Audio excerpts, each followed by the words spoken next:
నమస్కారం PVB news కి స్వాగతం. హెడ్లైన్స్ చూద్దాం.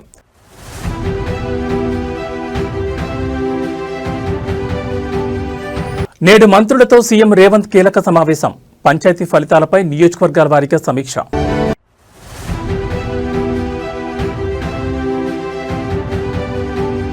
నేడు పవన్ అధ్యక్షతన జనసేన కీలక సమావేశం. పదవీ బాధ్యత పేరుతో పార్టీ నేతలకు దిశానిర్దేశం.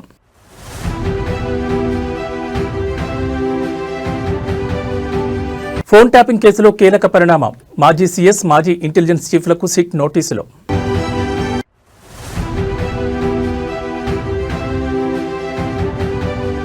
నేడు తిరుమలలో ఉన్నత స్థాయి సమీక్ష. ముక్కోటి ఏకాదశి వైకుంఠ ద్వార దర్శనాలపై సమీక్షించనున్న మంత్రులు.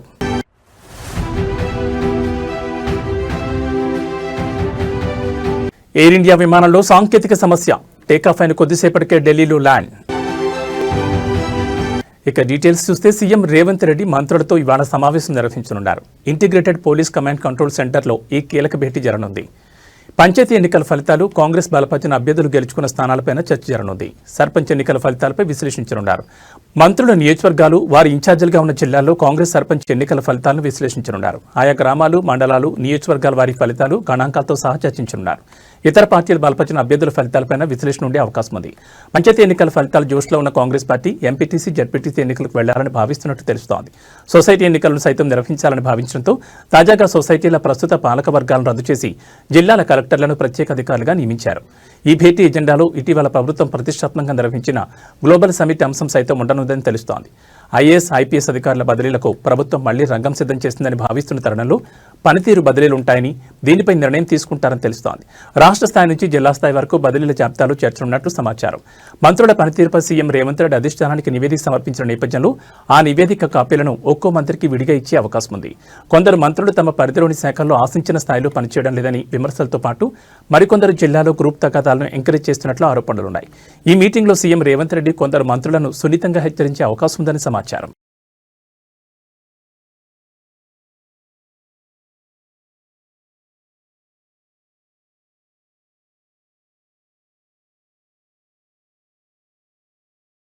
AP deputy CM, Janasena party chief Pawan Kalyan అధ్యక్షతన ఇవాళ మంగళగిరిలోని పార్టీ కార్యాలయంలో పదవీ బాధ్యత పేరుతో ప్రత్యేక కార్యక్రమం నిర్వహించనున్నారు. ఈ సమావేశంలో ఎన్డీఏ కూటమి ప్రభుత్వంలో జనసేన తరపున నామినేటెడ్ పదవులు పొందిన కార్పొరేషన్ చైర్మన్లు, డైరెక్టర్లు, నీటి సంఘాల అధ్యక్షులు సహా సుమారు 3,000 మంది నాయకులు పాల్గొబోతున్నారు. ఈ సందర్భంగా పార్టీ నేతలకు స్పష్టమైన దిశానిర్దేశం చేయనున్నారు. పారదర్శక పాలన, అవినీతి రహితంగా ప్రజల సేవ చేయాలని సూచించనున్నారు. గ్రాస్ రూట్ స్థాయిలో అభివృద్ధి కార్యక్రమాలు వేగవంతం చేయాలని పిలుపునివ్వనున్నారు. పార్టీ బాధ్యతలు, కోడ్ ఆఫ్ కండక్ట్ పై మార్గదర్శకాలు జారీ చేయనున్నారు. ఈ కార్యక్రమం జనసేన పార్టీలో రాజకీయ జవాబుదారీతనాన్ని పెంపొందించడం, ప్రజల ఆకాంక్షలకు అనుగుణంగా పనిచేయడం లక్ష్యంగా జరుగుతోంది. జనసేన పార్టీ వర్గాలు వెల్లడించాయి.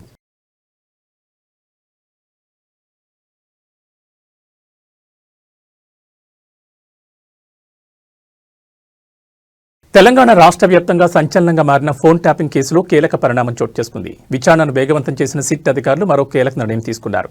తెలంగాణ మాజీ సీఎస్ సోమేష్ కుమార్, మాజీ ఇంటెలిజెన్స్ చీఫ్ నవీన్ చంద్కు సిట్ అధికారులు నోటీసులు జారీ చేశారు.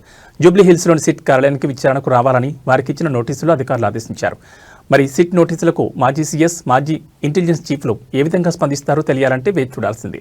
తెలంగాణలో పెను సంచలనం సృష్టించిన ఫోన్ ట్యాపింగ్ కేసు విచారణ ప్రస్తుతం అత్యంత కీలక దశకు చేరుకుంది. గత ప్రభుత్వ హయాంలో దాదాపు 600 మందికి పైగా రాజకీయ నాయకులు, న్యాయమూర్తులు మరియు వ్యాపారవేత్తల ఫోన్లను అక్రమంగా ట్యాప్ చేశారనే ఆరోపణతో ఈ కేసు ప్రారంభమైంది. ఈ కేసులో ప్రధాన నిందితుడిగా ఉన్న మాజీ intelligence chief T Prabhakar Rao సుదీర్ఘకాలం అమెరికాలో ఉండి సుప్రీంకోర్టు ఆదేశాల మేరకు డిసెంబర్ 2025లో భారత్కు తిరిగి వచ్చి పోలీసుల ముందు లొంగిపోయారు. ప్రస్తుతం ఆయనను Hyderabad police commissioner VC Sajjanar నేతృత్వంలోని 9 మంది సభ్యుల ప్రత్యేక విచారణ బృందం సుదీర్ఘంగా విచారిస్తోంది.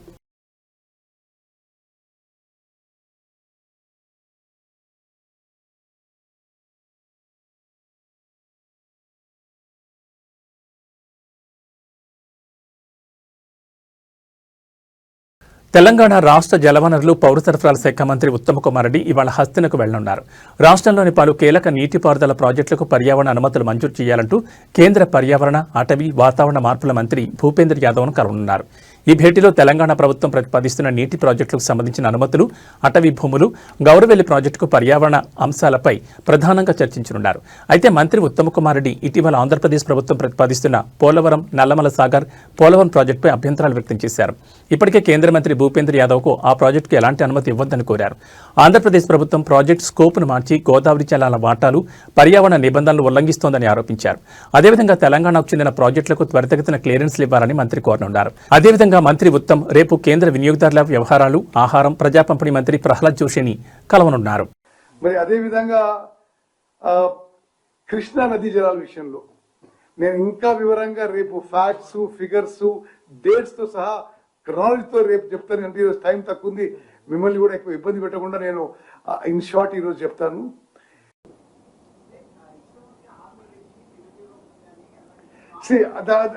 దాని విషయం వద్దు, ఆ విషయం వద్దు, ఓన్లీ ఇరిగేషన్. నేను ఇరిగేషన్ మినిస్టర్. ఓకే. తిరుమలలో కొలువుదీరిన కలియుగ దైవం శ్రీ వెంకటేశ్వర స్వామి వైకుంఠ ద్వార దర్శనాలకు సంబంధించి ఈ రోజు తిరుమలలో ఉన్నత స్థాయి సమీక్ష సమావేశం జరగనుంది. ఈ సమావేశానికి రాష్ట్ర హోంశాఖ మంత్రి వంగలపూడి అనిత, దేవాదాయ శాఖ మంత్రి ఆనం రామనారాయణ రెడ్డి హాజరు కానున్నారు. టీటీడీ ఉన్నతాధికారులు, జిల్లా యంత్రాంగంతో కలిసి వైకుంఠ ద్వార దర్శనాల ఏర్పాట్లపై మంత్రులు సమీక్షించనున్నారు. డిసెంబర్ 30 నుంచి జనవరి 8 వరకు మొత్తం 10 రోజుల పాటు శ్రీవారి ఆలయంలో వైకుంఠ ద్వార దర్శనాలు నిర్వహించేందుకు టీటీడీ ప్రత్యేక ఏర్పాట్లు చేస్తోంది. ఇప్పటికే తొలి 3 రోజుల వైకుంఠ ద్వార దర్శనాలకు ఈ డిప్ ద్వారా టోకెన్లు కేటాయించింది. సామాన్య భక్తులకు పెద్దపీట వేస్తూ మొత్తం 164 గంటల పాటు వైకుంఠ ద్వార దర్శనాలు కల్పించాలని టీటీడీ నిర్ణయించింది.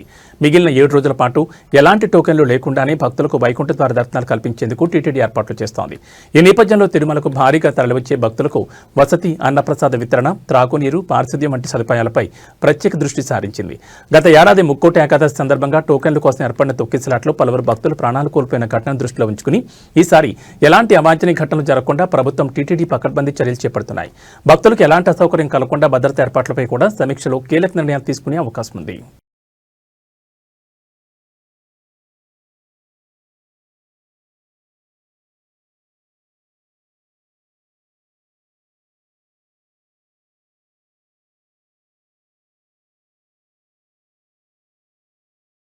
హనుమకొండలో ఉద్రిక్తత చోటు చేసుకుంది. చదువు చెప్పాల్సిన గురువులు లేక భవిష్యత్ అంధకారం అవుతుందన్న భయంతో విద్యార్థులు రోడ్డెక్కారు.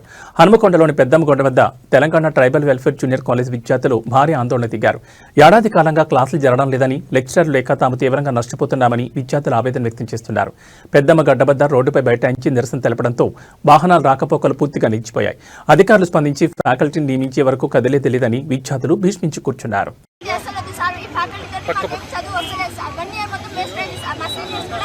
ఇలానే చేసింది సార్, కానీ వాళ్ళకి ఏం రిజల్ట్స్ లేదు సార్. రోడ్ కెక్కినాం సార్, అందుకే మాకు ఫ్యాకల్టీ వచ్చేంత వరకు మేము ఇలానే ఉంటాం సార్, ధర్నా చేస్తూనే ఉంటాం. అంటే ఎందుకు ఏ సబ్జెక్ట్స్ చెప్పట్లేదు అసలు? ఫిజిక్స్, కెమిస్ట్రీ ఏం బాలేదు సార్ మాకు. మా తల్లిదండ్రులు మా మీద హోప్స్ ఎన్నో పెట్టుకున్నారు సార్, మేము డాక్టర్ అవుతాం, ఐఐటీ తెచ్చుకుంటామని. వాళ్ళ హోప్స్ అన్ని సర్వనాశనం అయ్యేటట్టుంది సార్. మేము ఇక్కడ ఉంటే మాకు ఫ్యాకల్టీ కావాలి. అది ఎన్ని రోజుల నుండి ఇష్యూ నడుస్తుంది? స్టార్టింగ్ నుంచి చెప్తూనే ఉన్నాం సార్, కానీ ఇప్పటి వరకు రిజల్ట్స్ రాలేదు సార్. కాబట్టి మేము ఈ ధర్నాకు ఎవరైనా అధికారులకు చెప్పారా మీరు? చెప్పాను సార్, ఆర్సీఓ సార్ చెప్పకుండా మేడం వాళ్ళు ఫ్యాకల్టీ గురించి ఏం చెప్పకుండా చిన్న ఫామ్ అడిగితే కూడా చెప్పారు సార్. మాకు మ్యాథ్స్ ఏం కాదు, ఫిజిక్స్, కెమిస్ట్రీ ఏం రాస్తారు, ఇంక్లూడింగ్ లాంగ్వేజెస్ కూడా మాకు ఏం రాస్తారు. అసలు ఎన్ని రోజుల నుండి ప్రాబ్లం ఉంటుంది? 1 ఇయర్ నుంచి సార్, 1 ఇయర్ నుంచి చెప్తూనే ఉన్నాం ప్రిన్సిపల్ కి, అయినా చెప్పలే, అయినా తెలియలే. మొన్న మేము సజెషన్స్ రాసినాం సార్, ఆ సజెషన్స్ మేడంకి ఈ రోజు వరకు పేపర్లే విప్పలేదు సార్. మీ పేరు? మీ పేరు? అక్షిత. వీకెండ్ అనగా ఈ రోజే అన్ని చెప్పేస్తున్నాం. మాకు మొత్తం దిశ పీవైకి ఉన్నాయి, ఆ దిశ పీవైకి ఆన్సర్స్ మొత్తం బట్టి పట్టేస్తున్నాం. అందులో రేపు వచ్చే వీకెండ్ లో మొత్తం అవే పెట్టేస్తున్నాం సార్. ఆన్సర్స్ మాకు ఓన్గా చేయడం టాలెంట్ లేదు సార్. ఒక్క ఫామ్ అడిగితే ఒక్కరు కూడా రావు. పోయినసారి ఫ్యాకల్టీ చేంజ్ అయినప్పటి నుంచి 5 ఐఐటి సీట్స్ వచ్చినాయి సార్. ఐఐటి అయితే అంటే మాకు చిన్న ఫామ్ అడిగితే కూడా రాదు సార్. మీరు మేడం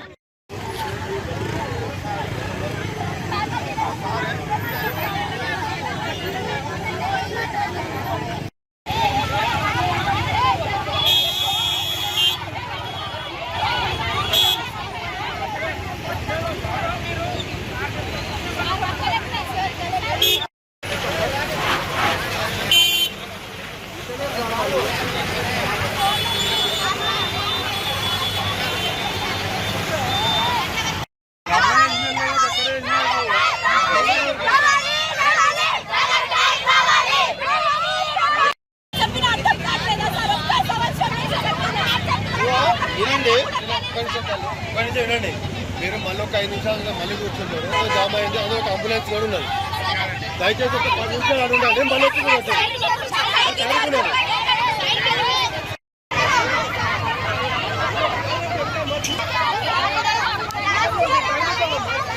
ఏలూరు జిల్లాలోని అగిరిపల్లి మండలం పోతవరపాడులో గుట్టుచప్పుడు కాకుండా సాగుతున్న భారీ పేకాట స్థావరంపై పోలీసులు ఆదివారం రాత్రి మెరుపుదాడులు నిర్వహించారు.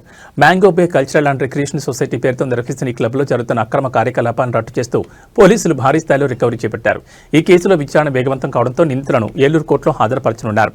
మ్యాంగో బే క్లబ్ నిర్వాహకులు ఆంధ్రప్రదేశ్ హైకోర్టు ఇచ్చిన కొన్ని పాత ఉత్తర్వులను అడ్డుపెట్టుకుని పేకాట స్థావరం నడుపుతున్నట్లు తెలుస్తోంది. తాము నిర్వహిస్తోంది కేవలం రిక్రియేషన్ క్లబ్ మాత్రమేనని వారు బొక్కాయిస్తున్నారు. క్లబ్ బయట హైకోర్టు ఆర్డర్ కాపీలతో కూడిన ఫ్లెక్సీలను కూడా ఏర్పాటు చేసి పోలీసులు కళ్లు కప్పే ప్రయత్నం చేశారు. అయితే రిక్రియేషన్ పేరుతో ఇక్కడ లక్షల రూపాయల చేతులు మారుతున్నట్లు పక్కా సమాచారం అందడంతో పోలీసులు రంగంలో దిగారు. ఆదివారం జరిగిన సోదాల్లో పోలీసులు విస్తుపోయే నిజాలను వెలుగులోకి తెచ్చారు. సుమారు 32 లక్షల నగదును స్వాధీనం చేసుకున్నారు. క్లబ్లో పేకాట ఆడుతున్న 281 మందిని పోలీసులు అదుపులోకి తీసుకున్నారు. నిందితులకు చెందిన 130 కార్లు, 40కి పైగా బైకులను పోలీసులు సీజ్ చేశారు. ఈ క్లబ్ను కాట్రగడ్డ అశోక్, చేవూరు లక్ష్మణ్, అప్పారావు నడిపిస్తున్నట్లు పోలీసులు గుర్తించారు. మొత్తం క్లబ్ను 5 జోన్లుగా విభజించి దందా కొనసాగిస్తున్నట్లు అనుమానిస్తున్నారు. రోజుకు దాదాపు 20 లక్షల వరకు కలెక్షన్లు వస్తున్నట్లు పోలీసులు తమ విచారణలో గుర్తించారు. 10,000, 20,000, 30,000 రూపాయల ఎంట్రీ ఫీజులతో ఫుల్ గేమ్స్ నిర్వహించేవారని పోలీసులు చెబుతున్నారు. తెలంగాణ నుంచి కూడా భారీ సంఖ్యలో పేకాట ఆడేవారి కార్లు ఇక్కడికి వస్తున్నట్లు సమాచారం. పేకాటలో డబ్బులు పోగొట్టుకున్న వారికి నిర్వాహకులు అక్కడికక్కడ అప్పులు కూడా ఇస్తున్నట్లు పోలీసుల విచారణలో వెల్లడైంది. గత 3 నెలలుగా ఈ క్లబ్ ఎటువంటి ఆటంకం లేకుండా సాగుతోంది. ప్రధాన నిందితులు కాట్రగడ్డ అశోక్, లక్ష్మణ్, అప్పారావులపై కేసులు నమోదు చేసిన పోలీసులు నేడు వారిని కోర్టులో ప్రవేశపెడుతున్నారు.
వాళ్ళు కొనుక్కోమన్నారు ఎప్పుడు పేకాట క్లబ్లో మొన్న మీకు చెప్పాగా ఉంటే వేద్దామండి అన్నారు.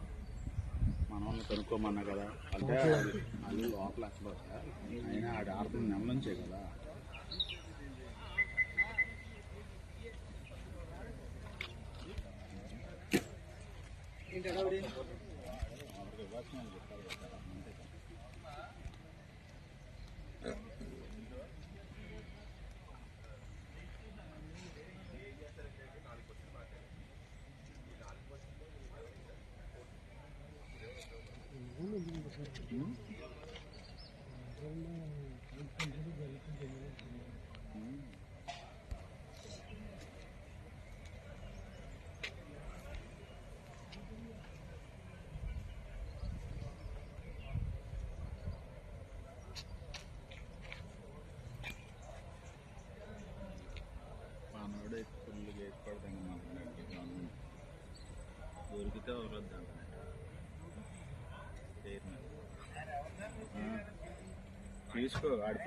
రోడ్డు ప్రమాదాలు రోజు రోజుకు పెరిగిపోతూనే ఉన్నాయి. అధిక వేగం, నిర్లక్ష్యమైన డ్రైవింగ్ కారణంగా రోడ్డు ప్రమాదాలు జరిగి అనేక మంది ప్రాణాలు కోల్పోతున్నారు. ఇంటి నుంచి బయటకు వెళ్లిన వారు తిరిగి వచ్చే వరకు నమ్మకం లేకుండా పోతున్న పరిస్థితి. అసలు ప్రమాదం ఎక్కడి నుంచి వస్తుందో తెలియడం లేదు. పెద్ద ప్రమాదాలు జరిగి ప్రాణాలతో బయటపడి మృత్యుంజయులుగా ఉన్నవారు ఎందరో ఉండగా చిన్న ప్రమాదాలకు ప్రాణాలు కోల్పోయిన వారు ఉన్నారు. రోడ్డు ప్రమాదాల నివారణకు ప్రభుత్వం చర్యలు చేపట్టినా కూడా ఎక్కడో ఒక చోట ప్రమాదాలు జరిగి అనేక మంది మరణిస్తున్నారు. తాజాగా తెలంగాణ జిల్లా మంచిర్యాలలో జరిగిన రోడ్డు ప్రమాదం తీవ్ర విషాదాన్ని నింపింది. జిల్లాలోని ఇందారం క్రాస్ రోడ్ వద్ద ఈ రోజు ఘోర రోడ్డు ప్రమాదం జరిగింది. ఆగి ఉన్న బొలేరోను వేగంగా దూసుకొచ్చిన లారీ బలంగా ఢీకొట్టింది.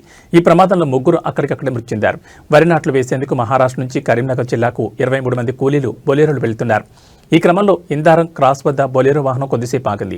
ఇంతలో అనుకోని ప్రమాదం వారిని వెంటాడింది. ఓ లారీ అతివేగంగా దూసుకొచ్చి బొలేరోని ఢీకొట్టింది. దీంతో ముగ్గురు ప్రాణాలు కోల్పోగా పలువురు తీవ్రంగా గాయపడ్డారు. సమాచారం అందిన వెంటనే పోలీసులు అక్కడికి చేరుకుని క్షతగాత్రులను జిల్లా ఆసుపత్రికి తరలించారు. మృతి చెందిన వారిని పోస్టుమార్టం నిమిత్తం ప్రభుత్వ ఆసుపత్రికి తరలించారు.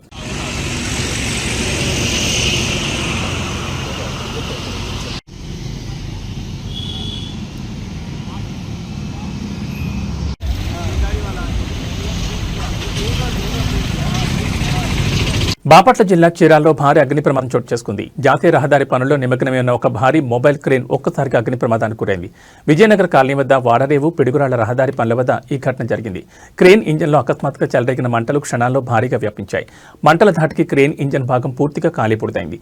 సమాచారం అందిన వెంటనే ఫైర్ సిబ్బంది ఘటనా స్థలానికి చేరుకుని మంటలను అదుపులోకి తెచ్చారు. ప్రమాద సమయంలో అక్కడ ఎవరూ లేకపోవడంతో పెను ప్రమాదం తప్పింది.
మృత్యువు కబళించేందుకు సిద్ధమైన వేళ సమయస్ఫూర్తి తోడైతే ప్రాణాలు తిరిగి తెచ్చుకోవచ్చని మరోసారి నిరూపితమైంది. ఖమ్మం జిల్లా బోనకల్ మండలం బ్రాహ్మణపల్లి గ్రామంలో ఆదివారం ఒక ఆర్ఎంపీ డాక్టర్ చేసిన సాహసం ఇప్పుడు అందరి ప్రశంసలు అందుకుంటోంది.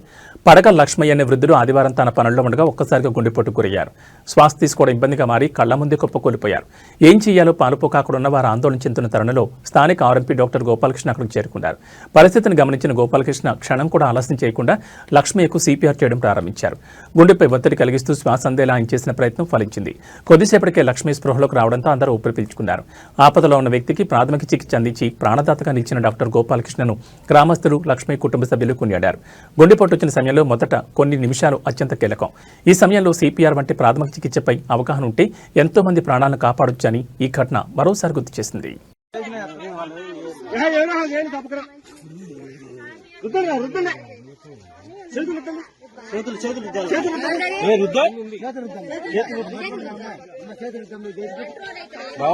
హార్ట్ అటాక్ లక్షణం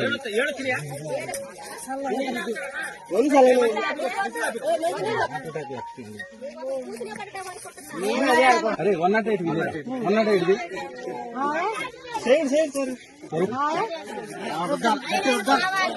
ఓకే ఓకే ఓకే మంచి మంచి పట్టుకో కాలు లేపు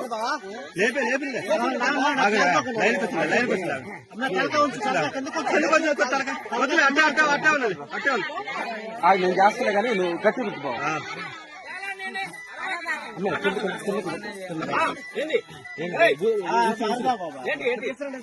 ఏమైంది?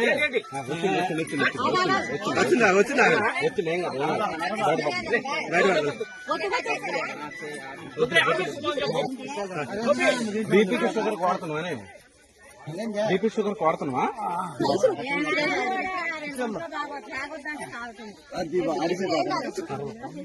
అమ్మమ్మేది సిపిఆర్ ఎమ్మనే అయిపోయింది నాకు సిపిఆర్ చేస్తే ఆగో 2 నిమిషాలు వద్దండి బయటపడ్డాడే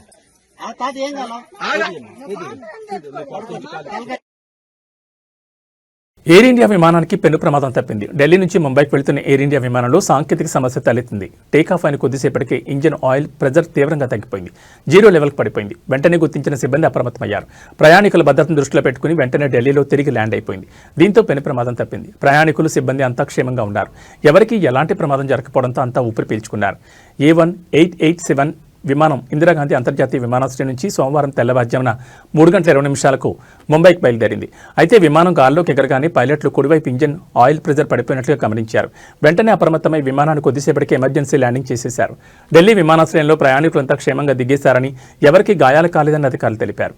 ఇంజిన్లో తలెత్తిన వైఫల్యం కారణంగానే ఈ సమస్య తలెత్తినట్లుగా భావిస్తున్నారు. ఇక అసౌకర్యానికి గురైన ప్రయాణికులకు ప్రత్యామ్నాయ ఏర్పాట్లు చేసినట్లు ఎయిర్లైన్స్ తెలిపింది. ఊహించని రీతిలో ఈ పరిస్థితి తలెత్తిందని పేర్కొంది. అసౌకర్యానికి హృదయపూర్వకంగా చింతిస్తున్నట్లు ఎయిర్ ఇండియా తెలిపింది. ప్రయాణికులు, సిబ్బంది భద్రతే తమకు ముఖ్యమని పేర్కొంది. అయితే దీనిపై వివరణాత్మక నివేదిక ఇవ్వాల్సిందిగా ఎయిర్ ఇండియాకు మంత్రిత్వ శాఖ ఆదేశించింది. సమగ్ర విచారణ జరపాలని డీజీసీఏకు సూచించింది.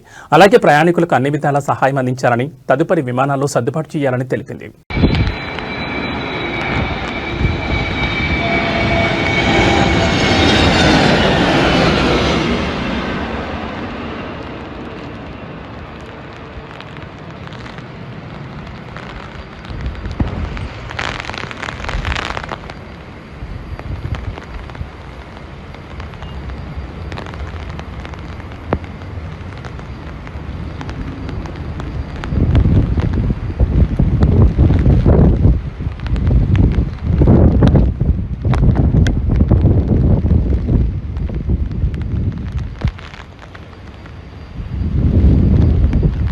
ఇవి ఈ బులెటిన్ విశేషాలు. మరో బులెటిన్లో మళ్ళీ కలుసుకుందాం. నమస్కారం.